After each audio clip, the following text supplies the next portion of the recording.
యెషయా గ్రంథం ద్వారా దేవుడు యెషయా ప్రవక్త ద్వారా మాట్లాడి మీరిందా చదివిన 54వ అధ్యాయం 4-5 వచనాల్లో పరిశుద్ధ దేవుడే, మీరేమనుకుంటున్నారో దేవుడే మీకు యజమానుడు, దేవుడే మీకు భర్త, ఆయనే మీ రాజు, ఆయనే మీ ప్రభు, ఆయనే మీ నాయకుడు, ఆయనే మీ కుటుంబ యజమానుడు అని దేవుడు మాట్లాడాడు. కాబట్టి ఈ స్త్రీ అవ్వకి, ఈ సృష్టికి, తర్వాత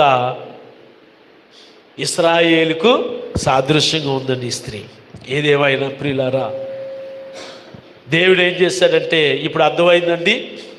విధవరాలు అంటే నిజంగా పెనిమిటి లేని ఆవిడ కాదు విధవరాలు.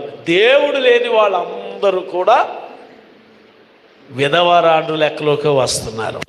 తర్వాత రెండవది, దేవుడు ఏం చేస్తాడు, ఎదురుపడి ఆయన చూసి జాలి పడ్డాడు, కనికర పడ్డాడు.